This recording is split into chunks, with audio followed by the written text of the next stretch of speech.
வெளிப்படுத்தல் எழுதின விசேஷம் 2ஆம் அதிகாரம் 12ஆம் வசனம் வாசிங்க. வெளிப்படுத்தல் எழுதின விசேஷம் 2ஆம் அதிகாரம் 12ஆம் வசனம். பெர்கமு சபையின் தூதனுக்கு நீ எழுத வேண்டியது என்னவெனில், இருபுறமும் கருக்குள்ள பட்டயத்தை உடையவர் சொல்லுகிறதாவது. கர்த்தர் எல்லா சபைக்கும் ஒரே விதமாக வெளிப்பட மாட்டார். இங்க சபையின் தூதனுக்கு ஒரு கடிதம் வருது. சபையின் தூதனுக்கு என்ன செய்து, இந்த நான் ஆரம்பத்திலேருந்தே சொல்றேன், வெளிப்படுத்த எழுதின விசேஷத்தை எழுதினவர் யோவான். இந்த யோவானுக்கு கர்த்தர் வெளிப்படுத்தி கொடுத்ததை யோவான் எழுதுதார். என்ன எழுத சொன்னார் வாசிங்க. வெளிப்படுத்தல் எழுதின விசேஷம் 1ஆம் அதிகாரம் 20ஆம் வசனத்தை வாசிங்க. என் வலது கரத்தில் நீ கண்ட 7 நட்சத்திரங்களின் ரகசியத்தையும் 7 பொன் குத்து விளக்குகளின் ரகசியத்தையும். நல்ல கவனிங்க. அவருடைய வலது கரத்துல என்ன இருக்கு அது வாசிங்க. என் வலது கரத்தில் நீ கண்ட 7 நட்சத்திரங்களின் ரகசியத்தையும் 7 நட்சத்திரங்களினுடைய ரகசியத்தையும் 7 பொன் குத்து விளக்குகளின் ரகசியத்தையும் 7 பொன் குத்து விளக்குகளினுடைய ரகசியத்தையும் எழுது. அந்த 7 நட்சத்திரங்களும் 7 சபையின் தூதர்களாம். 7 சபையினுடைய தூதர்களாம். நீ கண்ட 7 குத்து விளக்குகளும் 7 சபைகளாம். 7 நட்சத்திரம், 7 குத்து விளக்கு. நட்சத்திரம் யாரு? சபையினுடைய தூதன், ஊழியக்காரன். குத்து விளக்கு யாரு? சபை. அப்ப இந்த வெளிப்படுத்தல் எழுதின விசேஷத்திலே 1ஆம் அதிகாரம் முதல் கிட்டத்தட்ட 3ஆம் அதிகாரம் வரை சபையையும் சபையினுடைய தூதனுக்கும் எழுதப்பட்டது. ஒரு தூதன் சபை எப்படி இருக்கிறது என்பதையும் சபைக்கு என்ன போதகம் கொடுக்க வேண்டும் என்பதையும் யார்கிட்டேருந்து வாங்கணும்? கர்த்தர்கிட்டேருந்து. முதலாவது எழுத சொன்னார். யாருக்கு எழுதி கொடுக்க சொன்னார்? சபையின் தூதனுக்கு. இந்த கடிதத்தை வாங்கினார். பெர்கமு சபையுள்ள தூதன் வாங்கி விரிச்சார். அவர் என்ன நினைச்சிட்டு இருக்கார்? நம்ம சபை நல்லா இருக்கு, நம்ம சபை தேவனுடைய ராஜ்யத்துக்கு ரெடி ஆயிட்டுன்னு நினச்சிட்டு இருக்கார். ஆனா இந்த கடிதத்தை திறந்து அதை வாசித்தார். என்ன வாசித்தார்? இருபுறமும் கருக்குள்ள பட்டயத்தை உடைகிறவர் சொல்லுகிறதாவது. அப்ப அந்த சபைக்கு எப்படி வெளிப்பட்டார் இயேசு? இருபுறமும் கருக்குள்ள பட்டயத்தை உடையவராய். எல்லா சபைக்கும் இயேசு ஒரே மாதிரி வெளிப்பட மாட்டார்.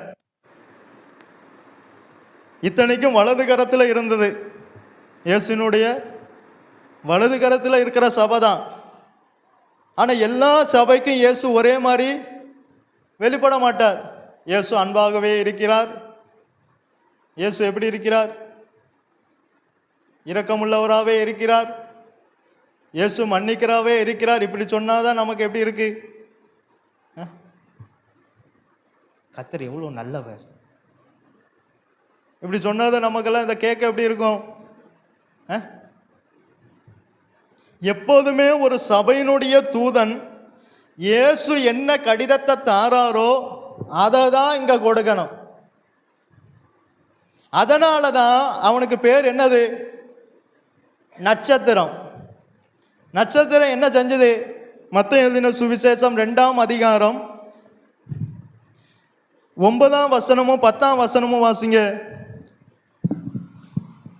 ராஜா சொன்னதை அவர்கள் கேட்டு போகையில், இதோ அவர்கள் கிழக்கிலே கண்ட நட்சத்திரம் பிள்ளை இருந்த ஸ்தலத்திற்கு மேல் வந்து நிற்கும் வரைக்கும் அவர்களுக்கு முன் சென்றது. அப்ப இயேசு ஊழியக்காரரை ஏற்படுத்தின காரணம் என்ன?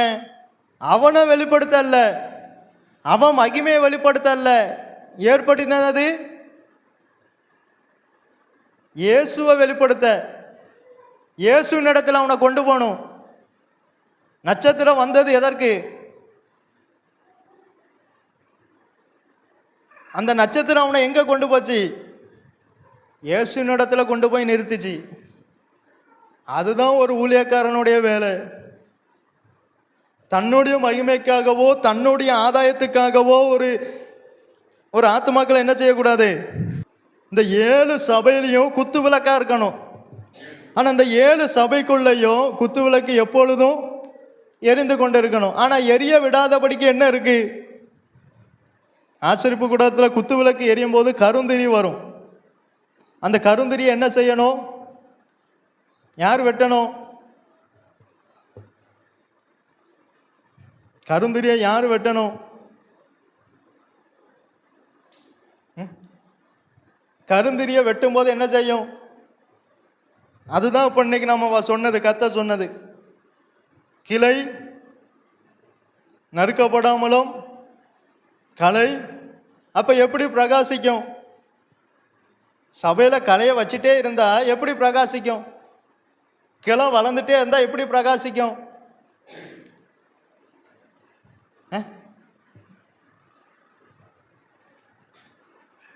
சொல்லுங்களேன். பிரகாசிக்காது. பிரகாசிக்குமா? அப்ப நட்சத்திரத்தை இயேசு உண்ட வச்ச காரணம் என்ன? சபைக்கு. அவனுக்காக அல்ல, அவன் மகிமைக்காக அல்ல, அவன் குடும்பத்தை நடத்துவதற்காக அல்ல, அவனுடைய ஆதாயத்துக்காக அல்ல, அவன் வசதியா இருப்பதற்காக அல்ல. கொடுத்த ஆத்மாவை தேவனுடைய சந்நிதியில் போய் சேர்க்கணும். அவனை தேவனிடத்துல கொண்டு போகணும். அதுக்காக தான் சபையில யாரை கொடுத்தார்? ஐயா, ஒரு சபைக்கு தேவையான வார்த்தை அந்த சபையினுடைய ஊழியக்காரர்கிட்ட தான் இருக்கு. இல்லை அந்த சபை அந்த பாஸ்டர் எனக்கு அப்படி சொன்னாங்க. உனக்கு யார் பாஸ்டர்? ஐயா, இந்த சபைக்கு பாஸ்டர் யாரு? அப்ப அந்த சபை பாஸ்டர் அப்படி சொன்னாங்கன்னா அப்ப யாரு பாஸ்டர் உனக்கு? ஐயா, அந்த சபை தூதன்ட்ட தான் அந்த சபைக்கு வேண்டிய கடிதத்தை எழுதி கொடுத்தார். அந்த சபைக்கு வேண்டிய தூது அந்த சபையில் உள்ள தூதன் கையில தான் இருக்கு. இல்ல அந்த பாஸ்டர் சொன்னார், அந்த பாஸ்டர் சொன்னார், அப்ப எதுக்கு சபைக்கு உனக்கு தூதன்? ஐயா, உங்க எந்த சபையில இருக்கீங்களோ அந்த சபையில உள்ள தூதனுக்கு தான், உங்க சபையில உள்ள தூதன் கையில தான் உங்களுக்கு வேண்டிய வார்த்தையை தேவன் கொடுத்திருப்பார். ஆனா அதை கேட்க மாட்டோம். அந்த தூதன் அப்படி சொன்னான், இந்த பாஸ்டர் இப்படி சொன்னார், ஆதலால் நான் செய்தேன். உனக்கு யாரு பாஸ்டர்? நமக்கு பாஸ்டர் யாரு? இங்க என்ன போட்டிருக்கு? பெர்கமு சபையினுடைய தூதனுக்கு எழுதியிருக்கார். அப்ப கடிதம் யார் கையில இருக்கு? அந்த சபைக்கு வேண்டிய தூது. தூதன்னா தூது வாங்கி கொடுக்கிறவன், அதான் எங்க வேலை. அங்கேருந்து வாங்கி காபிரியல் வந்தால் தானியேல் இடத்துல என்ன சொன்னார்? தேவன் எனக்கு கொடுத்த செய்தியை நான் உனக்கு அறிவிக்கும்படிக்கு வந்தேன். அதான் தூதன், மெசேஞ்சர். தூதன்னா என்னது? தூது கொடுக்கிறவனுக்கு பேரு மெசேஞ்சர். அங்க வாங்கி இங்க கொடுக்கணும், அதான் வேலை. அந்தந்த சபைக்கு வேண்டிய ஆகாரம் அந்தந்த சபையினுடைய தூதன் இடத்துல தான் இருக்கு. பக்கத்து சபையுள்ள பாஸ்டர் இல்ல. அந்தந்த சபை தூதன்ட்ட வந்து ஆலோசனை கேட்க வேண்டியதானே? நான் சொல்றது சரிதானே? பெர்கமு சபைக்கு வேண்டிய தூது வார்த்தை எங்க இருக்கு? பெர்கமு சபையில் உள்ள தூதங்கையில தான் இருக்கு. எபேசு சபைக்கு வேண்டிய தூது எபேசு சபையினுடைய தூதங்கையில கொடுத்திருக்கார். தியத்திரா சபைக்கு வேண்டிய தூது தியத்திரா சபையினுடைய தூதங்கையில கொடுத்திருக்கார். ஆனா நாம எங்க போவோம்? அந்த சபையில தூதன் கொடுக்கிற வார்த்தையே கேட்க மாட்டோம்.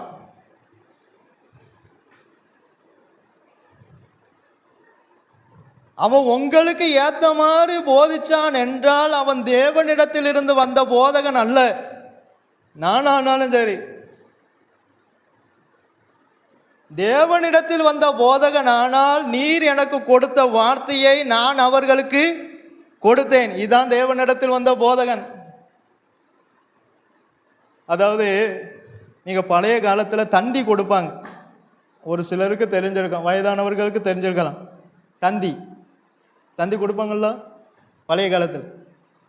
ஆமா, நான் கேள்விப்பட்டிருக்கேன், நானுக்கு தெரியாது. கொடுக்கும்போது எந்த நைட்டும் போய் அவர் என்ன செய்வார்? கொடுப்பார். அது மரண செய்தியாக இருந்தாலும் நல்ல செய்தியாக இருந்தாலும் அவர் என்ன செய்யணும்? கொடுத்து தான் ஆகணும். இல்லை இது மரண செய்தி, இல்லை இது துக்கமான செய்தி, இந்த சபையில் போய் இதை எப்படி சொல்ல?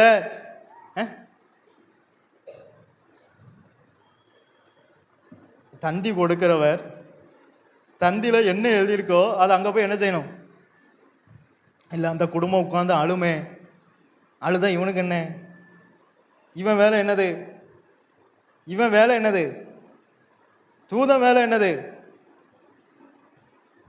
அது என்ன செய்தியா இருந்தா என்ன? நீ யார் சொன்ன வேலையை செய்யணும்? தேவன் சொன்ன வேலையை செய்வதற்காக தான் நம்மளை ஏற்படுத்தியிருக்கார். அது மரண செய்தியா இருக்கட்டும், களிப்பான செய்தியா இருக்கட்டும், அதை கொடுக்கறது யார் தான் கொடுக்கணும்? நம்ம தான் கொடுக்கணும். இல்லை இது ஜனங்களை வேதனைப்படுத்தும், துக்கப்படுத்தும். ஜனங்க என்ன செய்வாங்க? அப்படி சொல்லலையா? நான் ஒரு வசனத்தை வாசிங்களேன். இயேசு எப்படி சொன்னான்னு வாசிங்க. நீங்கள் யாத்திரை 33:5 வாசிங்க. இயேசு எந்த வார்த்தையை சொன்னான்னு பாருங்க. யாத்திரை 33ஆம் அதிகாரம் 5ஆம் வசனத்தை வாசிங்க. ஏனென்றால் நீங்கள் வணங்கா கழுத்துள்ள ஜனங்கள், நீங்கள் வணங்கா கழுத்துள்ள ஜனங்கள், நான் ஒரு நிமிஷத்தில் உங்கள் நடுவில் எழும்பி உங்களை நிர்மூலம் பண்ணுவேன். ஆகையால் நீங்கள் போட்டிருக்கிற உங்கள் ஆபரணங்களை கலற்றி போடுங்கள். அப்பொழுது நான் உங்களுக்கு செய்ய வேண்டியதை அறிவேன் என்று இஸ்ரவேல் புத்திரருக்கு சொல் என்று. இஸ்ரவேல் புத்திரருக்கு சொல்லு. என்ன சொல்லணும்? இல்லை ஏசப்பா, அப்படி சொன்னா அவங்க துக்கப்படுவாங்க. என்ன 4ஆம் வசனத்தை வாசிங்க. அவங்க என்ன செஞ்சாங்களாம்? 33:4. துக்கமான இவ்வார்த்தைகளை. என்ன வார்த்தை? அப்ப தினமும் பிரசங்கம் எப்படி இருக்கணும்? கர்த்தர் உன்னை ஆசீர்வதிப்பார், கர்த்தர் உன் குடும்பத்தை மென்மேலும் உயர்த்துவார், உனக்கு அவருடைய வலது பார்சத்திலே இடம் உண்டு. எங்க போட்டிருக்கு? நான் சொல்லலை, இயேசு தான் சொல்றார். இயேசு தான் மோசேட்ட இதை போய் சொல்லுங்க. என்ன செய்தி அது ஜனங்களுக்கு? 4ஆம் வசனத்தை வாசிங்க. துக்கமான இவ்வார்த்தைகளை. துக்கமான இந்த வார்த்தை. அப்ப இயேசு பார்த்திருக்கலாமே. இயேசு உண்மையை சொன்ன, நான் என்னை விட ரத்தத்தை சிந்தினவர் ஜனங்கள் மேல எவ்வளவு அன்பு இருக்கும், எவ்வளவு அக்கறை இருக்கும். ஆனா இயேசு என்ன சொன்னார்? இல்லை பாவம் போனா போட்டுக்கிட்டும் சொன்னாரா? ஐயா, அது துக்கமான வார்த்தை தான் ஜனங்களுக்கு. அது அவரை ஆராதிக்க தான் கூப்பிட்டு வந்தாங்க, அவரோடு கொண்டு போய் சேர்ப்பதற்காக தான் வெளியே வந்தாங்க. ஆனா துக்கமான வார்த்தையை என்ன செய்தாங்க? கேட்கும் போது என்ன செஞ்சாங்க? 4ஆம் வசனத்தை திரும்ப வாசிங்க. துக்கமான இவ்வார்த்தைகளை. துக்கமான இந்த வார்த்தைகளை ஜனங்கள் கேட்டபோது. சொன்னது யாரு? மோசையா? மோசே வேலை என்னது? அவர் அங்க கொடுத்ததை இங்க கொடுக்கணும். அதுல துக்கம் கலந்திருக்கா, சந்தோஷம் கலந்திருக்கா, கசப்பு கலந்திருக்கான்னு நமக்கு தெரியாது. அவர் அங்க கொடுக்க சொல்றதை நாம என்ன செய்யணும்? கொடுக்கணும். ஆனா ஜனங்க என்ன செஞ்சாங்க? அந்த 4ஆம் வசனத்தை திரும்ப வாசிங்க. துக்கமான இவ்வார்த்தைகளை ஜனங்கள் கேட்டபோது ஒருவரும் தங்கள் ஆபரணங்களை போட்டுக்கொள்ளாமல் துக்கித்துக் கொண்டிருந்தார்கள். சிலவங்க கலத்திடுவாங்க. கலத்தினால் என்ன போகாது? உள்ள துக்கம் போயிருக்காது. நீங்க பார்த்துருக்கீங்களா? சிலவங்க போகும்போது அந்த அம்மாலாம் நல்லா போட்டிருக்கு, நாம கலத்திட்டோமே, இந்த பாஸ்டரால என்ன செஞ்சிட்டோம்? யாரு கலத்த சொன்னா? சொன்னது யாரு? பாஸ்டரா? நீங்கள் வச்சு எல்லா பைபிளையும் இருக்கா அந்த வசனம்? இருக்கா? இருக்கு. சொன்னது யாரு? ஆனால் அவங்க என்ன செஞ்சாங்க? கலத்திட்டாங்க. கலத்திட்டு என்ன இருக்கு? துக்கம். சே, கர்த்தர் எங்களுக்கு துக்கமான செய்தியை கொடுத்துட்டார். கலத்திட்டு துக்கப்படுதாங்க. எப்போ? நீங்கள் தேவனுக்காக எதை செய்தாலும் எப்படி செய்யணும்? மனப்பூர்வமாக செய்யணும். ஆனால் இவங்க என்ன செஞ்சாங்க? அப்போ இப்படி சொல்லலாமா ஏசு? நாம் என்ன சொல்லுவோம்? நீங்கள் இப்படி சொல்லலாமா? யார்? பாஸ்டர். அந்த பாவம்லா ஏசு பாவம் பார்த்தாரா? ஏன் பார்க்கல? அவங்க எங்கே போகணும்? இங்கே இருப்பாங்க, அங்கே போக மாட்டாங்க. இங்கே ஆராதிப்பாங்க, அங்கே போக மாட்டாங்க. இங்கே ராபோஜனம் எடுப்பாங்க, அங்கே போகலை. சபைக்கு இருக்கிறது மெயின் இல்லை, பரலோகத்துக்கு நேரம் நடி நடத்தணும். அதுக்கு தான் ஊழியக்காரன். ஊழியக்காரன் எதுக்கு? நான் சொல்றது சரிதானே? ஏற்றுக்கொள்ளுங்க. அதை பற்றி எனக்கு விஷயம் இல்லை. எனக்கு அவர் தான் முக்கியம். தந்தவர் அவர், அவரை மகிமைப்படுத்தணும். அந்தந்த சபைக்கு வேண்டிய தூது அந்தந்த சபையினுடைய தூதங்கையில் தான் இருக்கு.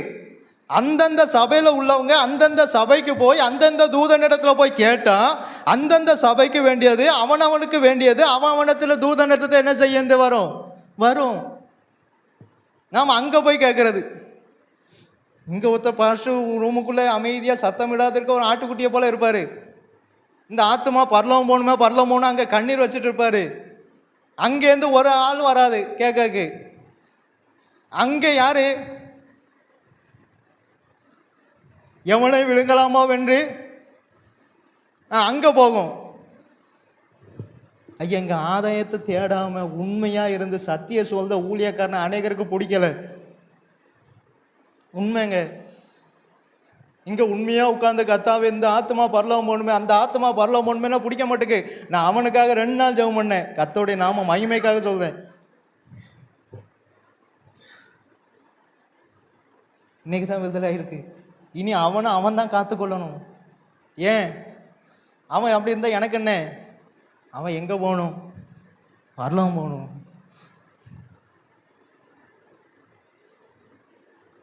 ஐயா, நட்சத்திரம் எதுக்கு வந்தது? நட்சத்திரம் எதுக்கு வந்தது? தனக்காக இல்லை, யாருமே அறியாத ஒரு இடத்துல நம்முடைய நட்சத்திரத்துக்காய் நம்முடைய ரட்சிப்புக்காக ஒருத்தர் பிறந்திருக்காரு. அவரை வெளிப்படுத்த தான் ஊழியக்காரன். அவர்கிட்ட கொண்டு போய் சேர்ப்பதுக்கு தான் ஊழியக்காரன். தனக்காக அவன் சேர்த்தான்னா அவன் தேவனிடத்திலிருந்து வந்த போதகர் அல்ல. ஐயா, பவுலே சொன்னார், நான் ஆகிலும் வேறொரு சுவிசேஷத்தை உங்களிடத்தில் பிரசங்கித்தால் நான் யாரு? சபிக்கப்பட்டவன். சொன்னாரா சொல்லலையா? நான் அன்னைக்கு வசந்தம் காமிச்சனே. நான் ஆகிலும், நான் அப்போஸ்தலன், அநேக சபைகளை ஸ்தாபித்தவன். ஆனா நான் ஆகிலும் வேறொரு சுவிசேஷத்தை பிரசங்கித்தால் நான் யாரு? சபிக்கப்பட்டவன். அந்தந்த சபைக்கு வேண்டியது அந்தந்த சபையினுடைய தூதங்கையில இருக்கு.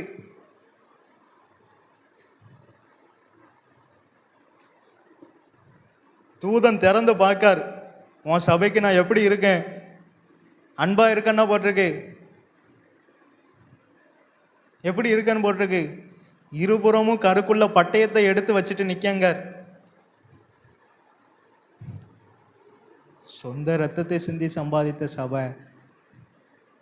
எவ்வளோ பாரம் இருக்கும் அவருக்கு. ஆனால் பட்டயத்தை வச்சுட்டு நிற்காரியா? நாம் நினைப்போம், சிலுவையில் அறைந்த இயேசுவா இது? ஐயா, ரத்தத்தை சிந்தினவருக்கு தான் பாரம் இருக்கும். நாம் இன்னும் என்ன தெரியுமா வந்துட்டு இருக்கோம்? இயேசு ஆரம்பத்தில் ரட்சிக்கும் போது எப்படி இருந்தார்? அப்போ அப்படி தான் இருப்பார். நீங்கள் ஆரம்பத்தில் குழந்தை பிறக்கும்போது குழந்தைகிட்ட எப்படி இருப்பிய? டேய் எப்போ அப்போ தான் பிறந்த வெளியே வந்திருக்கும். அப்போ போய் கம்பு எடுத்துட்டு டேய் அப்படிங்கம்மா. ஏன்? இதே போல் இயேசு ரட்சிக்கப்பட்ட போது நமக்கு அன்பாக இருந்தார். அன்பாக தான் இருந்தார். ஆனால் அப்படியே கொஞ்சம் கொஞ்சம் ஆவிக்குரிய வளர வரல எப்படி இருப்பார்? அன்பாகவே இருப்பார். இரக்கமுள்ளவராக இருப்பார். ஐயா நம்மளே நம்ம குழந்தை வளர வளர அப்படி இருக்கோமா? அப்போ இயேசு மட்டும் எனக்கு எப்படி இருக்கணும் கடைசி வரைக்கும்? கொஞ்சம் யோசிங்களேன். இயேசு மட்டும் எப்படி இருக்கணும் எனக்கு? இயேசு உண்மையாகவே உங்களுக்கு அன்பாகவே இருக்கணும்னா உங்கள் ரட்சிப்பு யார் கையிலும் இருக்காது. உங்களை யாராலையும் ரட்சிக்க முடியாது. இல்லை இயேசு எனக்கு அப்படி அல்ல, இல்லை அன்பாகவும் இருக்கணும், எனக்கு பச்சைக்கிற அக்கினியாகவும் இருக்கணும்னா இயேசுவால் உங்களை ரட்சிக்க முடியும். கண்டிப்பாக முடியும். இல்லை இயேசு எனக்கு அன்பாகவே இருக்கணும்னா இயேசுவால் ரட்சிக்கவே முடியாது.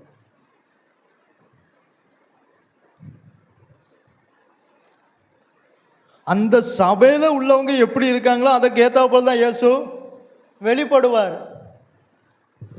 வீட்டுக்கு கடிதம் வருது, போஸ்ட்மேன் வந்தா தருவாரா வராமே தருவாரா? அந்த குடும்பத்து பேர்ல கடிதம் வந்தாதான் அந்த குடும்பத்துக்கு என்ன வந்து தருவார்? அவருக்கு அதுல என்ன இருக்குன்னு தெரியுமா? அது மரண செய்தியா இருந்தாலும் என்ன செய்யணும்? அவரு கொடுத்தான் ஆகணும். சந்தோஷமான செய்தியானாலும் கொடுத்தான் ஆகணும். எந்த நைட்டுனாலும் வந்து தருவார். ஏன் தரார்? அவருக்கு கொடுக்கப்பட்ட வேலை என்னது? தூதம் வாங்கி கொடு. அதான் தந்தி. அப்பெல்லாம் ஃபோன் கிடையாது. எந்த நைட்டு வந்து கதவு தட்டுவாங்க, உடனே இவங்கெல்லாம் உள்ளேருந்து பயப்படுவாங்க. என்ன நைட்டு என்ன வருது? தந்தி வருது. என்ன செய்தியோ என்ன செய்தியோ அவன் செய்தியை பார்த்துட்டு ஐயோ இந்த குடும்பம் அழுமே, குடும்பமாக உட்காந்து அழுவாங்களே, நம்மளால் காண முடியாதே, நான் இதை கொடுக்கவில்லை, என்ன செய்கிறேன்? போகிற வழியிலே கிழிச்சு அப்படி ஏதாவது போடுவானா? ஏன்? அவன் கொடுத்த வேலையில் அவன் உண்மையாக இருக்கான். இதே போல் நமக்கு கொடுத்த வேலையில் நாமும் உண்மையாக இருக்கணும். அவர் என்ன கொடுக்காரோ அதை தான் இங்கே கொடுக்கணும். அது கசப்போ இனிப்போ உவர்ப்போ துவர்ப்போ உப்போ எது வேணாலும் கொடுக்கணும். அவர் என்ன சொல்லுகிறாரோ அதன்படியே செய்யுங்கள். இவ்வளோதான் வேலை. என்ன சொல்லுவான்னு தெரியுமா? தெரியாது. ஆனால் வேலைக்காரெல்லாம் எதுக்கு ஆயத்தமாக இருக்காங்க? அவர் என்ன சொல்லுகிறாரோ திரும்பவும் நான் சொல்றேன், இவனுக்கு வேண்டிய தூது இவனுக்கு கொடுக்கப்பட்ட ஊழியக்காரன்ட்ட தான் இருக்கும். அந்த இப்போ எபேசு சபைக்கு என்ன சொல்ல? வாசிங்க 2ஆம் அதிகாரம் 1ஆம் வசனத்தை வாசிங்க. எபேசு சபையின் தூதனுக்கு, அந்த சபைக்கு வேண்டியது அந்த சபையின் உள்ள தூதனுக்கு. அடுத்து வாசிங்க 8ஆம் வசனத்தை வாசிங்க. சிமிர்னா சபையின் தூதனுக்கு, அந்த சிமினா சபைக்கு வேண்டியது அந்த சிமினா சபையில் உள்ள தூதன் கையில. அவங்க சபையில அவங்க அறிஞ்ச சத்தியத்துல அவங்க உண்மையா இருக்காங்க. நம்ம சபையில நாம அறிஞ்ச சத்தியத்துல நாமெல்லாம் உண்மையா இருக்கணும். இல்ல அந்த பாஸ்டர் அப்படி சொல்லி கொடுத்தாரு, அந்த பாஸ்டர் கையில அந்த தேவன் அந்த கடிதத்தை கொடுத்தா அந்த பாஸ்டர் அதை தான் கொடுப்பார். அது அவருக்கும் தேவனுக்கும் உரியது. இல்லை அந்த பாஸ்டர் அப்படி பிரசங்கம் பண்ணலையே, எப்படி? அதான் அநேக தன் சுய இச்சைகளுக்கு ஏற்ற போதகர்களை தேடுகிறார்கள். ஏன் இந்த சபைக்கு இந்த லெட்டரை கொடுத்தாருன்னு தெரியுமா? ஏன் இந்த சபையில் உள்ள ஊழியக்காரன் கையில் இந்த லெட்டரை கொடுத்தாருன்னு தெரியுமா? ஏன்னா சபையில் உள்ள குடும்பத்துக்குள்ள வேறொரு போதகம் வருது.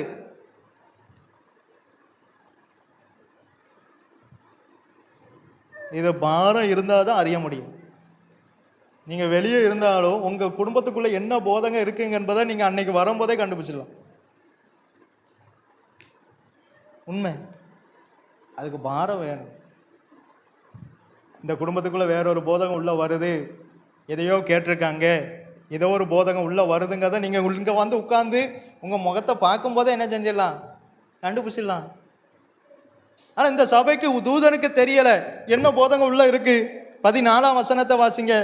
2ஆம் அதிகாரம் 14ஆம் வசனம். ஆகிலும் சில காரியங்களை குறித்து உன் பேரில் எனக்கு குறை உண்டு. விக்கிரகங்களுக்கு படைத்தவைகளை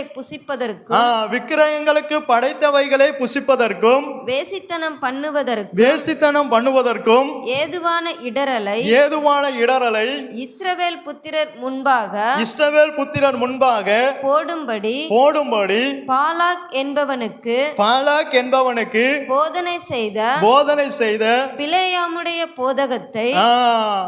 இங்க சபதூதன் இருக்கார். அந்த போதகத்தை கேட்டு அதை கை கொள்ளல. இந்த சபைக்குள்ள இருக்கிறவங்க எதை கை கொள்ளதாங்க? பிலேயாமினுடைய போதகத்தை கை கொள்ளுகிறவர்கள் உன்னிடத்தில் உண்டு. நான் இதை ஏற்கனவே அன்னைக்கு பேசியிருக்கேன். ஆனா கர்த்தர் திரும்ப இதை தார. கர்த்தர் யார்ட்டையா பேசாம எல்லாம் தரமாட்டார். கர்த்தருக்கு ஒவ்வொரு ஆத்மா முக்கியம். அந்த சபை தூதன் கையில் அந்த குடும்ப சபைக்கு வேண்டிய லெட்டர் இருக்கு. இந்த சபைக்குள்ள உள்ளவங்களுக்குள்ள என்ன போதகம் வந்தது?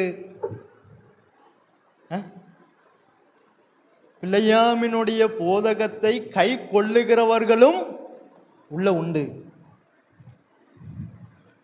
அப்ப அந்த தூதன் இவ்வளவு நாள் என்ன செஞ்சார்? ஏன் இது வந்தது? எங்க என்னதான் நம்ம சபையில இருந்தாலும் அந்த சபைக்கு கொடுக்கப்பட்ட ஊழியக்காரனுடைய வார்த்தையை கேட்டு கை கொண்டாதான் ஆசீர்வாதம். இது இது இது இது என்ன உபதேசம் தெரியுமா? பிலேயாம் தீர்க்கதரிசி தான். ஒன்னே ஒன்று வந்தது. என்னது? பொருளாசை. பொருளாசை வந்தோடனே உபதேசம் மாறிட்டு இதை கை கொள்தாங்க. யாரு? அதே சபையில இன்னொருத்தங்க எப்படி இருக்காங்க பாருங்க. 13ஆம் வசனம். உன் கிரியைகளையும் சாத்தானுடைய சிங்காசனமாய் இருக்கிற இடத்தில் நீ குடியிருக்கிறதையும் நீ என் நாமத்தை பற்றி கொண்டிருக்கிறதையும். அந்த சபை இருக்கிற இடமே சாத்தான் குடிகொண்டிருக்கிற இடம். என்ன நம்மளை என்ன எங்க பரலோகத்திலே வச்சிருக்காங்க? இல்ல, சாத்தான் குடிகொண்டு இருக்கிற இடத்துல தான் இருப்போம். அங்கதான் கர்த்தர் வைப்பார். அந்த இடத்திலே நாம எப்படி இருக்கணும்? அந்த வாசிங்க. சாத்தான் குடிகொண்டிருக்கிற இடத்திலே என் நாமத்தை பற்றி கொண்டிருக்க. ஒரு கூட்டத்தார் அந்த சபை தூதன் சொன்ன கர்த்தருடைய வார்த்தையை கேட்டு கை கொள்ளுதாங்க. அதை உறுதியாய் பற்றி பிடிச்சவங்க, அந்த விசுவாசத்தை மறுதளிக்காதவங்க. ஆனா ஒரு கூட்டத்தாருக்குள்ள வேறொரு உபதேசம் உள்ள வருது. நான் போகும்போது மந்தையை தப்ப விடாத கொடிய ஓநாய்க்கள் வரும். யார் சொன்னா?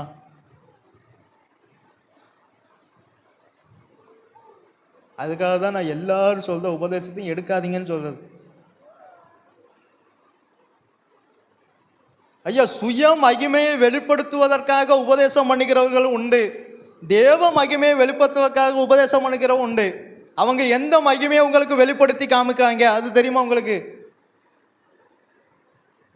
நீங்க யோவான் 7ஆம் அதிகாரம் 18ஆம் வசனத்தை வாசிங்க.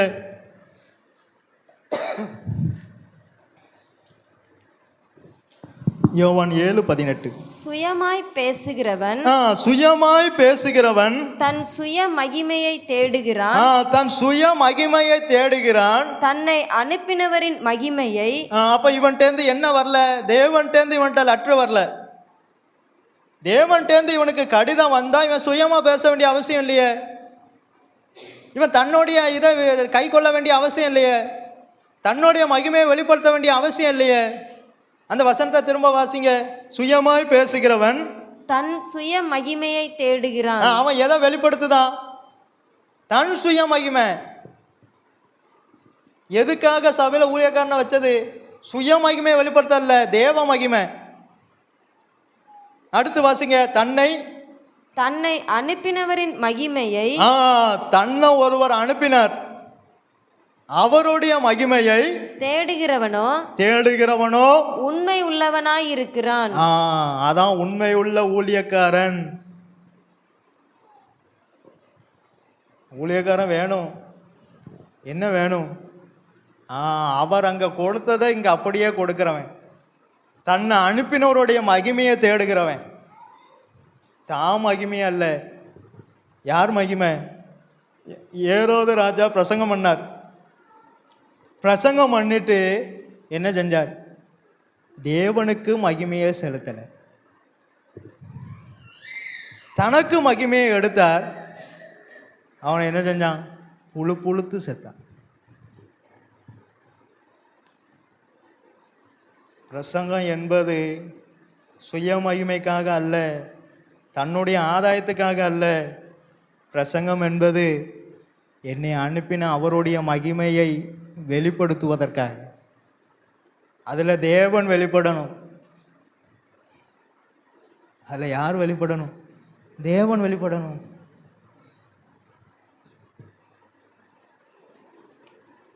நீங்க மத்தேயு 4:8 வாசிங்க. இன்னொரு மகிமை இருக்கு பாருங்க.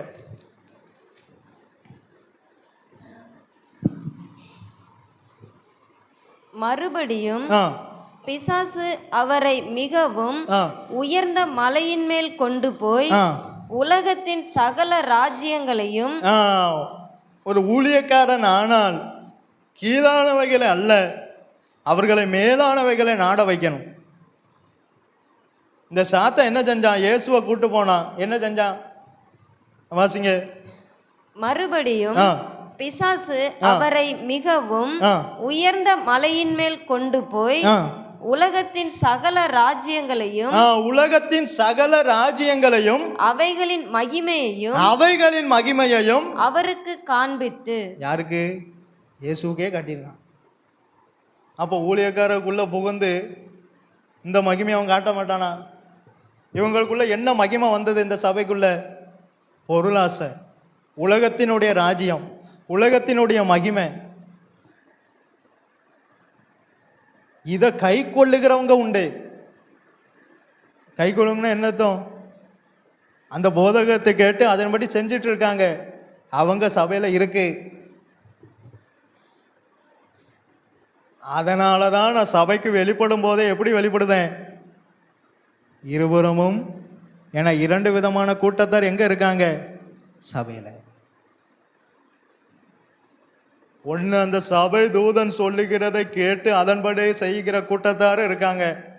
அந்த சபை தூதனுடைய சொல்லை அதை அல்லல் தட்டி வேறொரு உபதேசத்தை கை கொள்ளுகிறவர்களும் உள்ளே இருக்காங்க.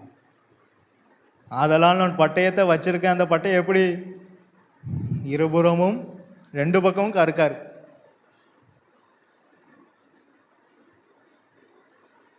அப்போ ஊழியக்காரன் என்ன செய்யணும்?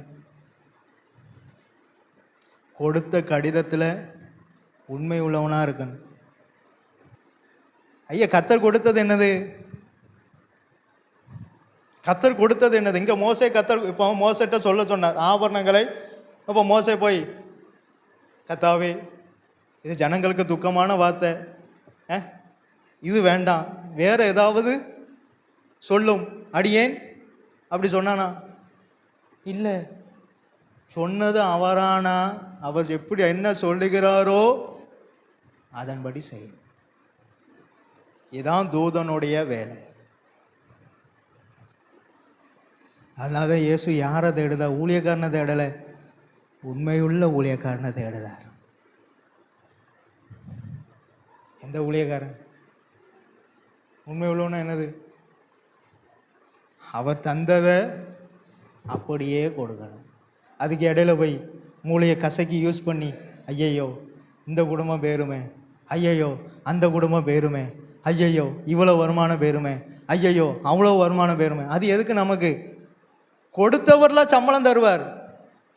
ஐயா, தந்தி கொடுத்தவன்லாம் அவனுக்கு சம்பளம் கொடுப்பார். அதானே? அந்த வீட்டுக்காரனா சம்பளம் தருவான்? இல்லை, வேலைக்கு எடுத்தவர் தான் வேலைக்கு சம்பளம். உண்மைதானே? தந்தி கொடுக்க போறவருக்கு சம்பளம் யாருக்கு கொடுப்பா? ஒவ்வொரு வீட்டுக்காக கொடுத்தவங்க, ஒவ்வொரு வீட்டில் உள்ளவங்க, இந்தாங்க மெனக்கிட்டு இவ்வளவு இரவுல வந்து தந்தி கொடுத்தீங்க, 100 ரூபா வச்சுக்கணும் அப்படின்னா கொடுப்பாங்க? இல்லை. சம்பளம் வாங்குறது எங்க? தேவன்கிட்ட. அவர் என்ன கொடுத்தாரோ அதை தான் இங்கே கொடுக்கணும். அதான் தன்னை அனுப்பிறவனின் மகிமையை தேடுகிறவன். நம்ம மகிமை வேண்டாம். நம்ம மகிமை ஒரு காசுக்கும் ஆகாது. உண்மை. இயேசுவை மேல் மலைக்கு கூட்டு போனான் யாரு? சாத்தான். அவ்வளோ மகிமையை காமிச்சான். நாமனா என்ன செய்வோம்? விஜயகுமார், உலகத்தின் ராஜ்யத்தையும் அந்த மகிமையெல்லாம் காட்டினோன்னா நாம் என்ன செய்வோம்? அப்பா, இத்தனை ஏக்கர் நிலமா? இத்தனை ஏக்கர் நிலத்துக்கு நான் சொந்தக்காரனா? சரி, சொல்லும் எங்க? இங்க கேட்க வேண்டிய சொல்லும் அடியேன எங்க? அங்க. ஆனா இயேசு என்ன சொன்னார்? மத்தேயு 4:9. மத்தேயு 4:9 வாசிங்க. நீர் சாஷ்டாங்கமாய் விழுந்து என்னை பணிந்து கொண்டா இவைகளையெல்லாம் உமக்கு தருவேன் என்று சொன்னான். அப்பொழுது இயேசு, அப்பாலே போ சாத்தானே. யாரு உள்ள இருக்கிறது? யாரு? அந்த உபதேசத்தை வச்சுதான் அவனுக்குள்ள எந்த ஆவி இருக்குன்னு கணிக்கலாம். ஒருத்தர் சொல்லிக்கிற போதகத்தை வச்சு அவருக்குள்ள என்ன ஆவி இருக்குங்கிறத கணிச்சிடலாம். இப்போ இவன் போய் கத்தருக்கு போதகம் கொடுக்கான், உலகத்தின் ராஜ்யத்து உதவி மதமே நான் உனக்கு தருவேன். கத்த தார், இவன் தாரன்ட்டானே. எதை எப்படி செய்தால் தருவார்? சாத்தானாலையும் ஆசீர்வாதம் கொடுக்க முடியும், சாத்தானாலையும் பணத்தை கொடுக்க முடியும், சாத்தானாலையும் எல்லாத்தையும் கொடுக்க முடியும். சாத்தானால் கொடுக்க முடியுமா? முடியும். காமிக்கானே. உலகத்தின் ராஜ்யத்தையும் அதனுள்ள மகிமையும் சாத்தானால எல்லாமே கொடுக்க முடியும். நீங்க சாத்தானுக்கு என்ன செஞ்சாலும் அவன் அதை கொடுத்துருவான். ஆனா ரத்தத்தை சிந்தினவருக்கு நாம என்ன கொடுப்போம்?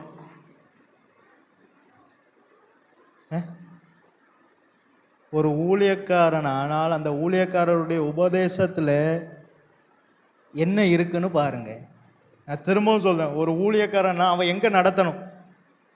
நான் எபேசு சபைக்கு சொல்லி தந்தனே, அங்க அப்போஸ்தலர்னு சொல்லி வந்தா பேச விடுவாங்க. நீங்க பேசுங்க அப்படிம்பாங்க, பேசுவாங்க. பேசுகிறவர் எங்க வழி நடத்தணும்? எங்க அவங்கள ஐக்கியப்படுத்தணும்? பரலோகத்துக்கு. அங்கதான் அவங்கள கொண்டு போகணும். அதற்கு உபதேசம் தான் கொடுக்கணும். இதை கத்த தருவார், அதை தருவான்னு அது சாத்தானு கொடுப்பானே. இதுக்கு இயேசு மறிக்க வேண்டிய அவசியமே இல்லையே. இயேசு இதுக்கு ஜீவனை கொடுக்க வேண்டிய அவசியமே இல்லையா? ஒரு காரு தருவாருக்கு ஜீவனை கொடுக்கலாமா? கொடுக்கணுமா? அவரால் ஒரு நிமிஷத்தில் கொடுக்க முடியுமா? முடியாதானே? முடியும். ஆனால் அவர் ஜீவனை கொடுத்தது எதற்கு? இதுக்காக அல்ல. விலையேற பெற்ற பொக்கிஷம், அதை தோண்டி எடுக்கணும். அந்த பொக்கிஷத்துக்காக தன்னையே கொடுத்தார். அதான் பரலோகம். அங்கதான் வழி நடத்தணும். அதான் பரலோகத்திலே உங்களுக்கு பொக்கிஷத்தை. இப்ப பேதுரு எதை காமிக்காருன்னு பாருங்க. 1 பேதுரு 1:21 வாசிங்க. 1 பேதுரு 1:21. உங்கள் விசுவாசமும் நம்பிக்கையும் தேவன் மேலிருக்கும்படி. அவன் என்ன சொல்றார்? நான் உங்கள் சபைக்கு ஊழியக்காரன், உங்கள் விசுவாசம் என் மேலும் உங்கள் நம்பிக்கை என் மேலும் இருக்குன்னா சொல்றார். இல்ல, உங்கள் விசுவாசமும் உங்கள் நம்பிக்கையும் தேவன் மேல் இருக்கும்படி. தேவன் மேல் இருக்கும்படி. அப்ப அவன் எதை தேடல? சுய மகிமையை தேடல. தேவன் மேல் இருக்கும்படி அவரை மரித்தோரிலிருந்து எழுப்பி அவருக்கு மகிமையை கொடுத்தார். அந்த மகிமையே தான் பேதுரு என்ன செஞ்சார்? வெளிப்படுத்தி கொடுத்தார். இவற்ற எல்லா மகிமையும் இருக்கு. ஆனா அது ஒண்ணுக்கு அதை பார்க்கும்போது இதெல்லாம் என்னது? ஒண்ணு இல்லை. ஆனா இவர் என்ன சொன்னார்? உங்கள் விசுவாசம் தேவன் மேலும் உங்கள் நம்பிக்கை தேவன் மேலும் இருக்கும்படிக்கு மரித்தோரிலிருந்து எழுப்பி அவருடைய மகிமையை அதை தான் வெளிப்படுத்தினார். எதை? தேவனுடைய மகிமையை. ஒரு சபையின் தூதன் தான் ரொம்ப முக்கியம். டக்கு டக்குன்னு ஊழியக்காரனை போற்றவே கூடாது. சபையின் தூதன் ரொம்ப முக்கியம். அது என்ன செய்தியா இருக்கட்டும், கொடுத்தவ தான் சம்பளம். சம்பளம் யார் தரணும்? அவர் 1ஆம் தேதியும் தருவார், 5ஆம் தேதியும் தருவார், 10ஆம் தேதினாலும் தருவார். நாம் போய் சம்பளம் தரலையான்னு நினைக்க முடியுமா? ஒவ்வொருத்தவங்களுக்கு எத்தனாம் தேதி? ஒரு நாள் சிலவங்களுக்கு 1ஆம் தேதி கொடுப்பாங்க, சிலவங்களுக்கு 20ஆம் தேதி தான் கொடுப்பாங்க. அதான் அதே போல தான் ஊழியமும். அவர் சொன்னதை செய்யணும். சம்பளம் அவர் தருவார். 1ஆம் தேதி தருவார், இல்லை 5ஆம் தேதி தருவார், இல்லை 10ஆம் தேதி, இல்லை அந்த மாதமே தராமலும் இருக்கலாம்.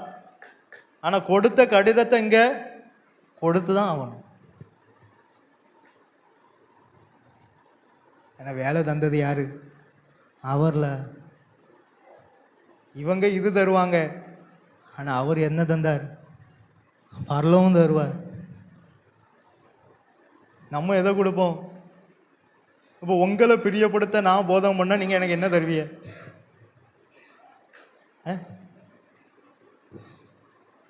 காணிக்க. ஆனால் அவரை பிரியப்படுத்தினா பரலவுமே தருவார். நல்ல போராட்டத்தை போராடினேன், ஓட்டத்தை முடித்தேன், விசுவாசத்தை காத்துக்கொண்டேன், இதோ நீதியின் கிரீடம் எனக்காக வைக்கப்பட்டிருக்கு. அதுதான் சந்தோஷம். அவர் ஓடினது எதுக்கு? ஆதாயத்துக்கா? இல்லையே. அப்போ தான் அவன்கிட்ட நிறைய இருந்தது. சவுல் ஆதாயத்துக்காக ஓட வேண்டிய அவசியமே இல்லையே. அவர் உட்கார்ந்து சாப்பிடக்கூடிய அளவுக்கு சொத்து இருந்தது. ஆனால் அவர் ஓடினது எதுக்கு? நீதியின் கிரீடம். அது கிடைக்காது. எத்தனை கோடி, இந்த கோடி முழுவதும் கொடுத்தாலும் அந்த நீதியின் கிரீடம் கிடைக்காது. அதுக்காக இதெல்லாம் நஷ்டம் என்றும் குப்பையும் என்றும் விட்டேன். ஒருவன் கிறிஸ்துவுக்குள் மரித்தது உண்டானால் அவன் கீழானவைகளை அல்ல, பூமியில் உள்ளவைகளை அல்ல, மேலானவைகளையே நாடுங்கள். எதை நாடணும்? அந்தந்த சபைக்கு வேண்டிய போதகம் அந்தந்த சபையில் உள்ள தூதன் கையில் இருக்கு. எபேசு சபைக்கு வேண்டிய போதகம் எபேசு சபையில் உள்ள தூதன் கையில் கர்த்தர் கொடுத்துட்டார். சிமினா சபைக்கு வேண்டிய சிமினா சபையினுடைய தூதன் கடிதத்தில் கொடுத்துட்டார். அதை அவர் அங்கே சொல்லுவார். பெர்கமு சபையில் உள்ள தூதனுக்கு பெர்கமு சபைக்கு வேண்டிய தூதை கொடுத்துட்டார். தூதை வாசிக்கும் போது தான் தெரியுது இவருக்கு, ஐயையோ நம்ம சபையில் இந்த 2 விட கூட்டத்தார் இருக்கா. யாருக்கு? யாருக்கு?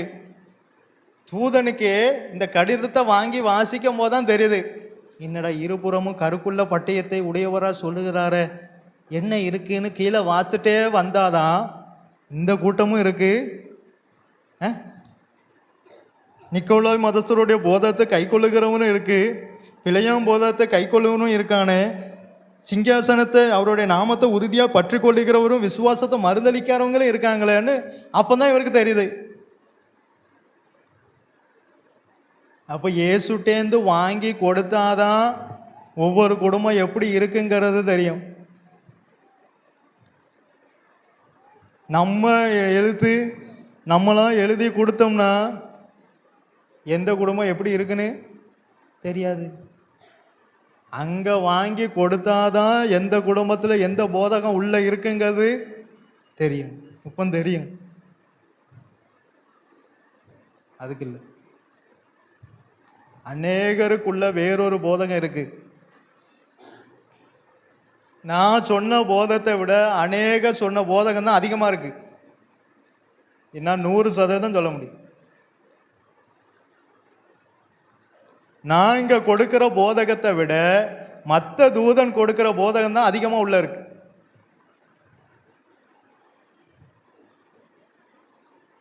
இந்த கடிதத்தை வாங்கி வாசித்தார்.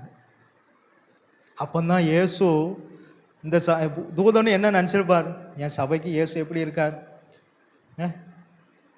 சபை அங்கே வளர்ந்து பெருகுது, அதை பார்த்துட்டு சபை எப்படி இருக்கு, சபையினுடைய வளர்ச்சியை வச்சோ சபையில் இத்தனை ஆத்துமாக்களை வச்சோ, அந்த சபை தேவனுக்கு பிரியமா இருப்பது என்பதை கணக்கிடவே முடியாது. இயேசு தருகிற கடிதத்தை வச்சு தான், இன்னைக்கு நான் பண்ற பிரசங்கத்தை வச்சு தான் இந்த சபையில் யார் எப்படி இருக்காங்கிறது எனக்கு தெரியும். அதுக்காக தான் இயேசு இடத்துல வாங்கி கொடுக்கிறது, இல்லைன்னா தெரியாது. புரியுதா? இல்லைன்னா எனக்கு தெரியாது. இயேசு இடத்துல வாங்கி கொடுக்கிறது என்ன? இப்போ நான் இயேசுனத்தை என்ன கேட்பேன்? நான் ஒவ்வொரு குடும்பத்துக்கு வரும்போது அப்படி தான் கேட்பேன். கர்த்தாவே, அந்த குடும்பத்துக்கு நீங்கள் என்ன பேசணும் விரும்புதீங்களோ அதை வச்சு தான் அந்த குடும்பம் எப்படி இருக்குங்கிறத சொல்ல முடியும். இப்போ நானா எடுத்து இம்மானுவேல் அண்ணனா என்ன உன்னை வாழாக்காமல் தலையாக்குவா, நீ கீழாகாமல் உன்னை, அந்த அண்ணனுக்கு எப்படி இருக்கும்? சரி, என் குடும்பத்தை கர்த்தர் எங்கே கொண்டு போக போகிறார்? மேலே கொண்டு போகிறார். அது நான் எடுக்கிறது. ஆனால் இயேசு தந்ததை சொன்னோம்னா அந்த குடும்பம் எப்படி இருக்குங்கிறத சொல்லும் போதே நாம் என்ன செஞ்சுக்கலாம்? அறிஞ்சிக்கலாம். கர்த்தர் வெளிப்படுத்திடுவார். அதுக்கு தான் இயேசுட்ட வாங்கி கொடுப்பார். பிதாவை இயேசுவை என்ன செய்வார்? நீர் எனக்கு கொடுத்த வார்த்தையை அப்படி கொடுக்கும் போது தான் இயேசு பார்த்தார், கேட்டின் மகன் கெட்டு போனானே அல்லாமல்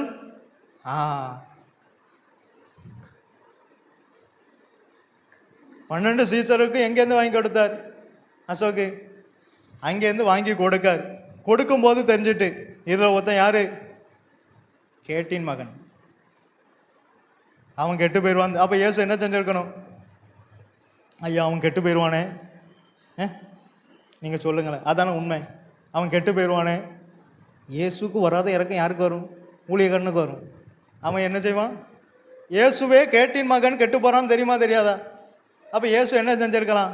எப்பா, உன் கையில் பணப்பை இருக்குது, அது நல்லதில்லை, அந்த கலையை எடுத்துரு சொல்லணுமா வேண்டாமா?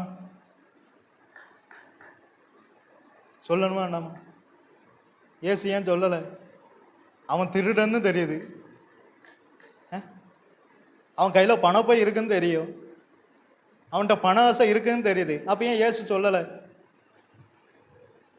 ஏன்னா அவன் எதுக்கு நியமிக்கப்பட்டான்? விட்டுட்டார். நாம் போய் என்ன செய்வோம்? நாமளாக தான் என்ன செய்வோம்? ஜெயசிலன் நேராக போப்பான். அசோக் இருக்கான், அசோக்கிட்ட போய், அசோக் இப்படி இருக்காது, நான் அப்படி சொன்னோம்னா அவன் என்ன நினைப்பான்? நான் எங்கே அப்படி இருக்கேன்? நான் நல்லா தானே இருக்கேன். தினமும் பைபிள் இந்த தினமும் பைபிள் வாசிக்கிறது, தினமும் ஜெபம் பண்ணுறதை வச்சு நல்லா இருக்கேன்னு எப்படி சொல்றிய? நான் அது எனக்கு அது அண்ணிலேருந்தே ஒரு சந்தேகம். தினமும் பைபிள் வாசிக்கிறத வச்சு, தினமும் ஜெபம் பண்ணுறதை வச்சு நல்லா இருக்குன்னு எப்படி நம்மளால் சொல்ல முடியும்? எனக்கு தெரியல, அதை தான் கேட்குறேன். நீங்கள் எப்படி சொல்றீங்கன்னு எனக்கு தெரியல. தினமும் பைபிள் வாசித்து தான் பாஸ்டர், தினமும் ஜெபம் பண்ணி தான் பாஸ்டர், அதனால நான் எப்படி இருக்கேன்? நல்லா இருக்கேன் பாஸ்டர். நீங்கள் என்ன சொல்றீங்க? இப்படி சொல்றீங்களே, நான் நல்லா தானே பாஸ்டர் இருக்கேன். இவனும் இயேசு கூட தான் இருந்தான், இயேசுவை பின்பற்றி தானே இருக்கான், இயேசு கூடவே தானே இருக்கான், அப்போ நல்லா தானே இருப்பான். அப்படி இல்லைங்க. இயேசு என்ன வார்த்தையை கொடுக்காரோ அங்கே அப்படி கொடுக்கும்போது தான் இயேசு காரியத்தை வெளிப்படுத்தி கொடுப்பார். நீங்கள் தானியேலுக்கு ஒரு எழுத்துக்குரிய வெளிப்பாடு வேணும். நேராக அவர் எங்கே போனார்? ராஜாட்ட போய், ராஜாவே எனக்கு கொஞ்சம் தவணை வேணும். எதுக்கு? கத்தர்கிட்ட போய் நான் ஜெபம் பண்ணணும், இந்த எழுத்து எனக்கு கத்தர் வெளிப்படுத்தி தரணும். வெளிப்படுத்தி தரும்போது தான் தெரியுது ராஜாவுக்கே, நான் இப்படியா இருந்திருக்கேன். யாருக்கு? இவனு இங்கே தானியேலுக்கு வெளிப்படுத்தி கொடுத்து தான் ராஜாவுக்கே அப்போ தான் தெரியுது இது வரைக்கும் எப்படி இருந்திருக்கான். உள்ள இருக்கிறது அப்போ தான் ராஜாவுக்கு என்ன செய்யுது தெரியுது, எப்படி இருந்திருக்கான். ஆமாம், ராஜா என்ன சொல்லியிருப்பார்? நான் ராஜா இல்லை, நான் நல்லா தானே இருக்கேன். பாஸ்ட் என்ன இப்படி சொல்றார், சரிதானே? அதை எனக்கு புரியலை. சிலவங்க சொல்லுவாங்க, நான் நல்லா ஜெபம் தான் பாஸ்டர், நல்லா. அதை வச்சு எப்படிங்க நல்லா இருக்கான்னு சொல்ல முடியும்? அதை வச்சு ஆவிக்குரிய ஸ்டாண்டர்டை நிதானிக்கவே முடியாது. நல்லா ஜெபம் பண்ணி பைபிள் வாசிக்கிறத வச்சு என் குடும்பம் நல்லா இருக்குன்னு சொல்ல முடியுமா? நீங்கள் எப்படி சொல்றீங்களோ அது எனக்கு தெரியாது. அதை தான் நான் கேட்கேன். திரும்பவும் நான் சொல்றேன், அந்தந்த சபைக்கு வேண்டிய தூதை அந்தந்த சபையினுடைய தூதன் கையில் கொடுத்துருக்கேன். அதை கேட்டு அதை நீங்கள் கை கொண்டாலும் எங்கே போயிடலாம்?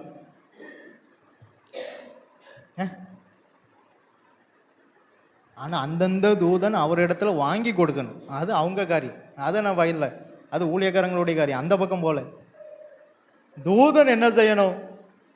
அங்கே வாங்கி இங்கே கொடுக்கணும். நாம் என்ன செய்யணும்? அதை கேட்டு அதன்படி செய்யணும். ஆனால் இந்த சபைக்குள்ளே வேறொரு உபதேசம் உள்ள வந்தது. என்ன உபதேசம்? பிழையாமினுடைய அந்த 14-15 வாசிங்க. இந்த 15 வாசிங்க, 14 வாசிங்க. அப்படியே நிக்கோலாய் மதஸ்தருடைய போதகத்தை கை கொள்ளுகிறவர்களும் உன்னிடத்தில் உண்டு. அதை நான் வெறுக்கிறேன். இந்த கடிதத்தை பார்க்கும் போது தான் தெரியுது, ஐயையோ நம்ம சபை வருகைக்கு ஆயத்தம்லாம் நினைச்சேன். இந்த சபைக்குள்ள யார் இருக்கா? நிக்கோலாய் மதஸ்தருடைய போதகத்தை கை கொள்ளுகிறவங்களா இருக்கான். இயேசு வெறுக்கிற போதகம்லாம் உள்ள இருக்கு என்பதை அப்பதான் யாருக்கே தெரியுது? தூதனுக்கு. அடுத்த வசனம் இயேசு சொன்னதுன்னு சொன்னார். 16 நீ மனம் திரும்பு. எதுல? ஒரு சபை மனம் திரும்பினா ஆசீர்வாதம். ஒரு சபை மனம் திரும்பினா பட்டயத்தால யுத்தம் பண்ணுவாராம். நான் சொல்லலை, அந்த வசனத்தை வாசிங்க. நீ மனம் திரும்பு இல்லாவிட்டால் என்ன திரும்பணும்? நாமளும் என்ன செய்வோம்? இயேசு பக்கமாக திரும்பிட்டு நான் என்ன செஞ்சிட்டேன்? மனசு திரும்பி இருக்கா? அந்த போதகத்தை கை கொண்ட அந்த போதகத்தை விட்டு உன் மனசு திரும்பிட்டா. இப்போ ஆபரணங்களை கழட்டி போடுங்கள்ட்டார். ஆனால் மனசு எங்கே இருந்தது? சும்மா அந்த பேருக்கு கலந்துட்டு மனசு ஃபுல்லாக அந்த அது மேலேயே இருந்தா என்ன இது? என்ன ரட்சிப்பு இது? என்ன மனம் திரும்புதல்? சரிதானே? அதை தான் சொல்றார். அந்த போதகத்தை அந்த கை கொண்ட போதகத்திலேருந்து என்ன செய்? இவங்க அதை தான் செஞ்சாங்க. இஸ்ரவேல் ஜனங்க களத்தின பிறகு துக்கித்து கொண்டிருந்தார்கள். ஏன்னா அது எத்தனை ரூபாய்க்கு போகும்? இயேசு இதை போய் கொடுக்க சொல்லாமா? கொஞ்சம் யோசிங்களேன். அது எத்தனை ரூபாய்க்கு போகும்? இப்போ 1 கிராம் தங்கம் எவ்வளவோ விலை. இயேசு இதை களத்தை சொல்றாரு. அப்போ இயேசு யாரு? இப்போ இதை சொன்னா ஊழியக்காரன் யாரு? உண்மையே சொல்றாங்க. இயேசு சொன்னதை இப்போ இதை சொன்னோம்னா ஊழியக்காரனை என்ன செய்ய மாட்டேக்கு? பிடிக்க மாட்டேக்கு. அதனால்தான் இயேசு சொன்னார், நீர் எனக்கு கொடுத்த வார்த்தை நான் உங்களுக்கு கொடுத்தேன், ஆதலால் நான் பூமியிலே உம்மை மகிமைப்படுத்தினேன். யார? தேவனே. சத்தியத்தை சொல்லி சத்துருவானே. எதை சொல்லி? அதை பற்றி கவலையே படக்கூடாது. சத்தியத்தை சொல்லி சத்துருவானாலும் மகிமை எங்கே போகணும்? யாரை மகிமைப்படுத்துதோம்? தேவனே. அதுதான் நமக்கு வேணும். தேவன் தான் நம்ம பட்சத்தில் இருக்கணும். மனிதன் நமக்கு என்ன செய்வான்? சம்பளம் கொடுக்கறது யாரு? தேவன்ல. சம்பளம் கொடுக்கறது யாரு? தேவன். அதுக்காக சத்தியத்தை மாற்றக்கூடாது. தேவன் கொடுத்த கடிதத்தை அப்படியே இங்கே கொடுக்கணும். அதான் நம்ம வேலை. இதனால லாபம் போயிருமே, இதனால அது போயிருமே, அது நம்ம வேலை இல்லை. நம்ம சொல்லிட்டு அவங்களுக்கு போய் ஜெபிக்கணும். இதுதான் நம்ம வேலை. மோசே அதை தான் செஞ்சார். ஜெபம் பண்ணார். ஆனால் அவங்க தங்கள் இச்சையை வெறுக்கலை. அவங்க வனாந்தரத்தில் அழிஞ்சாங்க. அதுக்கு மோசையா? இல்லையே. அவங்க இச்சையை வெறுக்கலை. மோசே ஜெபம் பண்ணார்ல, ஜெபத்தை கேட்டார், இயேசு போயிட்டார். ஆனால் ஏன் வனாந்தரத்தில் அவங்களை அழிச்சார்? மோசே ஜெபத்தை கேட்டு பரலோகம் எடுத்துருக்கலாமே. ஐயா, ஆபிரகாம் ஜெபத்தை கேட்டு லோத்துவை வெளியே கொண்டு வந்தார். ஆனால் அவன் வெறுக்கலை, அவன் மனம் திரும்பலை. அவரவர் மனம் திரும்பதாதான் அவரவருக்கு பரலோகம். பாஸ்டர் உட்கார்ந்து மணிக்கணக்காக ஜெபம் பண்ணாலும் அவனுக்குள்ள என்ன வரணும்? மனம் திரும்புதல் வரணும். அப்பந்தான் அவன் பரலோகம் போக முடியும். நீ மனம் திரும்ப இல்லாவிட்டால் நான் சீக்கிரமாய் உன்னிடத்தில் வந்து என் வாயின் பட்டயத்தால் அவர்களோட இதை சொல்லுவானா யாராவது? இந்த கடிதத்தில் இப்படி எழுதியிருந்தா நாம சொல்லுவோமா? இப்போ நம்ம வீட்லேயுமே நம்ம பையன் பாஸா ஃபெயிலா அப்படின்னா ஃபெயிலுன்னு சொன்னால் அவன் என்ன செய்வான்? ரொம்ப வருத்தப்படுவானே. நாம் இல்லை வர இப்படிப்பா சொல்ல கடைசியில் சொல்லுவான் நீ ஃபெயிலு. அவன் அங்கே என்ன செய்வான்? உண்மையை சொன்னால் வருத்தமே பட மாட்டான். நாம் தான் என்ன நினைப்போம்? ஃபெயிலுன்னு சொன்னால் வருத்தப்படுவான். ஆனால் அவன் என்ன செய்ய மாட்டான்? வருத்தமே பட மாட்டான். அப்போ சபை மனம் திரும்பினாலும் ஆசீர்வாதம், மனம் திரும்பினாலும் யுத்தம் யாரு? கர்த்தர். ஏன்னா தூதன் வேலை முடிஞ்சது. தூதன் என்ன செஞ்சார்? கடிதத்தை வாங்கினார், கடிதத்தை உள்ளதை அப்படியே கொடுத்தார். இதுக்கு இடையில தூதன் வந்தாரா? இதுக்கு இடையில தூதன் வந்தானா? வரல. நீ மனம் திரும்ப இல்லைன்னா அவர் வாயின் பட்டயத்தால யுத்தம். இதுக்கு இடையில யார் வரமாட்டா? தூதன்லாம் வரமாட்டார். தூதன் வந்து காப்பாற்ற முடியாது. அவர் வேணா ஜெபம் பண்ணுவார். மனம் திரும்ப வேண்டியது நம்ம தான். இங்கே யார் என்ன ஜெபம் பண்ணாலும் நம்ம மனம் திரும்பாமல் நம்மகிட்ட மாற்றம் வராது. ஸ்கூலில் என்னதான் நிறைய கிளாஸில் கொடுத்து நிறைய புக்கை கொடுத்து படினாலும் அவன் படிக்கலைன்னா முன்னேற முடியாத. எத்தனை வாட்டி டீச்சர் இங்கேருந்து நான் கத்தி ஐயா படின்னு அவனை அடித்தாலும் கத்தினாலும் அவன் படிக்கலைன்னா அவன் பாஸ் ஆக முடியுமா? முடியாது. இதில் வர புக்கெல்லாம் சுமந்துட்டு போவாங்க. 5ஆம் கிளாஸ் பையனே எத்தனையோ புக்கை சுமந்துட்டு போகிறான். டீச்சர் அங்கே கடந்து மாங்கு படிலங்க அங்கே. இவன் படித்தாதான் இவன் எங்கே போக முடியும்? படிக்க சொல்கிறது யாருக்காக? டீச்சர் படிக்க சொல்றது டீச்சருக்கு எதாவது வேணுமா? இவன் படித்து எனக்கு சம்பளத்தை இங்கே அனுப்புவான்னு டீச்சருக்கு தெரியுமா? இல்லை. அவங்க கொடுத்த வேலையில் அவங்க உண்மையாக இருந்து இவனை படிக்க வைக்காங்க. இவன் படித்தாதான் இவன் என்ன செய்வான்? இப்போ படிக்கலைன்னா உடனே என்ன சொல்லுவாங்க பெற்றோரை? இப்போ இங்கே எத்தனை பேர்ட்ட அப்படி சொல்ல முடியும்? கையை தூக்குங்க, கையை தூக்குங்களேன். என் பிள்ளை படிக்கலை, நான் இப்போ சொல்றேன் இவன் சரியில்லைண்ணே. உடனே நீங்கள் ஏன் பையன் அப்படியெல்லாம் இருக்க மாட்டானே? யார்? உண்மையாக சொன்னால் அவரே சரியில்லை, அவர் பையன். இதுதான் தப்புங்க. அப்போ அவன் எப்படி முன்னேறுவான்? அப்போ எப்படி குடும்பம் பரலாம் போகும்? அப்போ எப்படி பிள்ளை பரலாம் போகும்? இதை சொன்ன யார்? மாஸ்டர் யாராவது இருந்தார்? அந்த பாஸ்டர் எனக்கு பிடிக்கவே மாட்டேங்குது, பார்த்துக்கணுங்க, சத்ருவாவே தெரியுதா? ஏன் தெரியுதாரு? அவர் அவனை பரலோகம் கொண்டு போகணும்னு நினைக்கார். அதனால தான் அவனை பார்த்தா எப்படி தெரியுது? சத்துருவா தெரியுது. தெரிஞ்சா தெரிஞ்சுட்டு போகுது, கவலைப்படக்கூடாது. அவர் யுத்தம் பண்ணுவார். நம்ம வேலை கடிதத்தை வாங்கணும், வாஸ்தம் கொடுத்தோம். யோவான் 17ஆம் அதிகாரத்தை எடுங்க.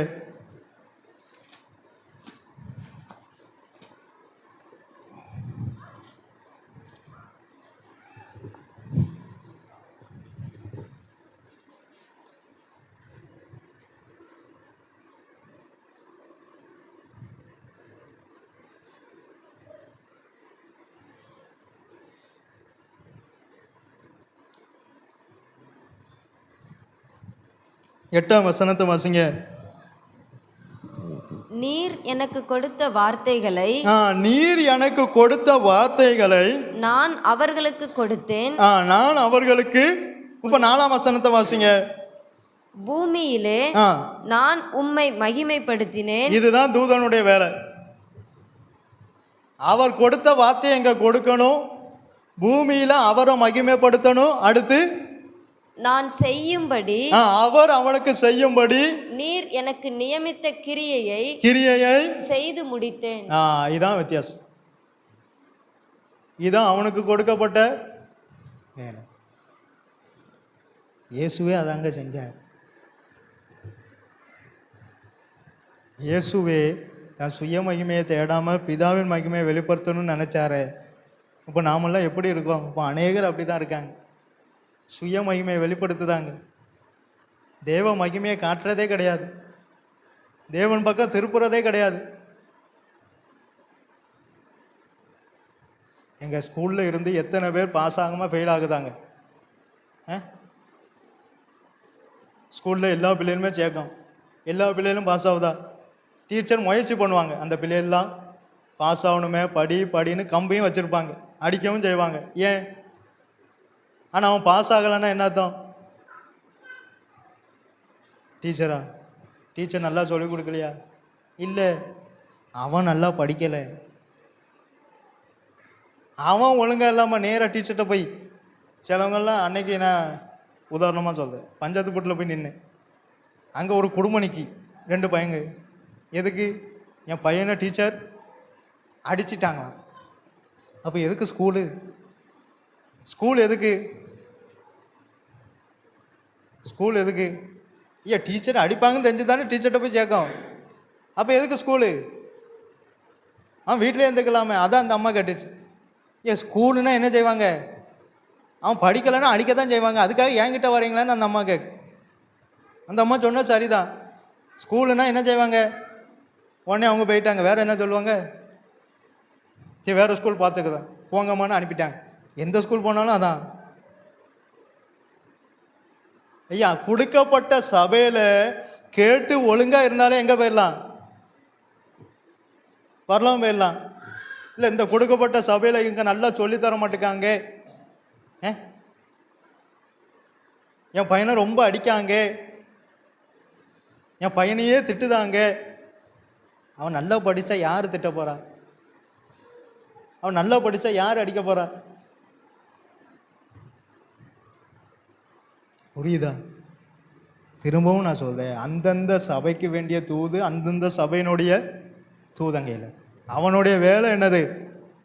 அவர் எனக்கு கொடுத்த வார்த்தை நான் அவர் அப்படியே கொடுக்கணும், பூமியிலே நான் அவரை மகிமைப்படுத்தணும், அவர் எனக்கு நியமித்த கிரியைகளை செய்து முடிக்கணும். இதுக்கு இடையில நம்ம போய் தலையை விட்டு காலை விட்டு கையை விட்டுன்னா நம்ம கை தான் வெட்டப்படும்.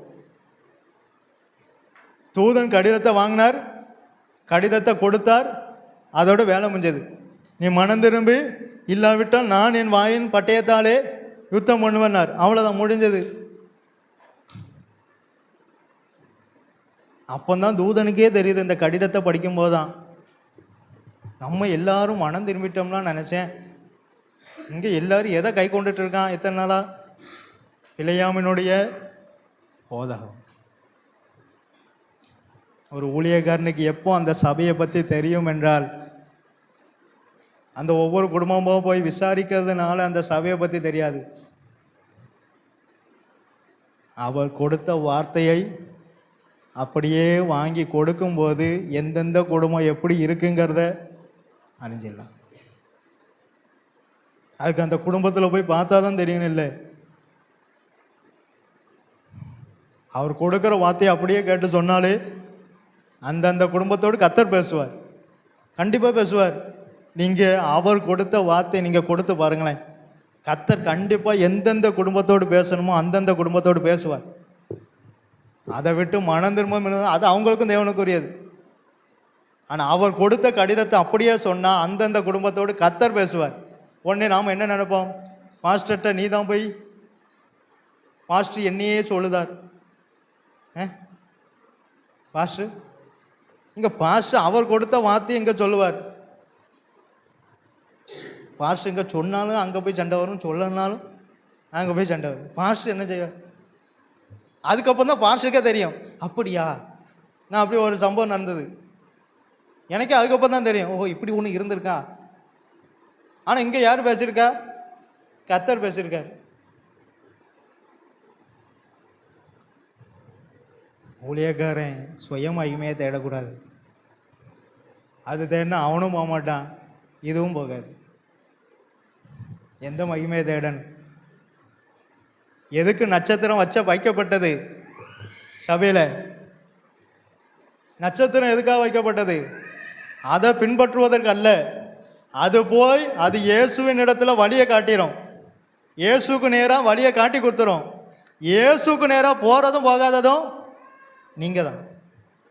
நேராக போச்சு, இயேசு இருந்த இடத்துல போய் நின்றுச்சு, அது வேலை முடிஞ்சது. அதுக்கப்புறம் தேவதூதன் வந்து நீ வேற வழியாக போனார். இவ்வளோதான் வேலை. அதுக்கு மேலே கர்த்தருக்கும் உங்களுக்கு உரியது.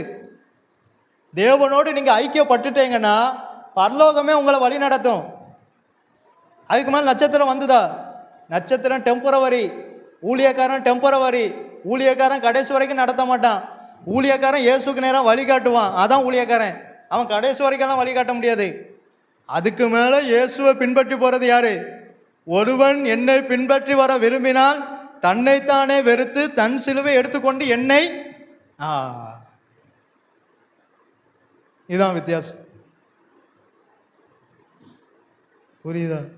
ஜெபிப்போம். நல்ல பிதாவே, உம்மை துதிக்கிறோம் அப்பா. அந்த பெர்கமு சபையினுடைய தூதனுக்கு நீ எழுதி கொடுத்த கடிதத்தை அவன் வாசித்த போது தன் சபையினுடைய நிலைமையை அறிந்தானப்பா. அதன் மூலம் நீர் எங்களுக்கு கற்றுத்தந்த பாடத்துக்காக ஸ்தோத்திரம். நீர் எனக்கு கொடுத்த வார்த்தையை நான் அவர்களுக்கு அப்படியே கொடுத்தேன். அதனால் பூமியிலே நான் உம்மை மகிமைப்படுத்தினேன். நீர் எனக்கு நியமித்த எல்லா கிரியைகளையும் செய்து முடிக்க அடியேனுக்கு கிருபைதாரும். கர்த்தாவே, உம்முடைய வார்த்தையை கேட்ட ஒவ்வொருவரோடும் யார் யாரோடு நீர் பேசினீரோ அவர்களெல்லாம் அதை விட்டு மனம் திரும்ப அவர்கள் உள்ளத்தில் நீர் கிரியை செய்யும். கர்த்தாவே, நீரே வந்த ஒவ்வொருவரையும் ஆசீர்வதியும். இயேசுவின் நாமத்தினால் ஜெபங்கேளும் ஜீவனுள்ள நல்ல பிதாவே, ஆமென்.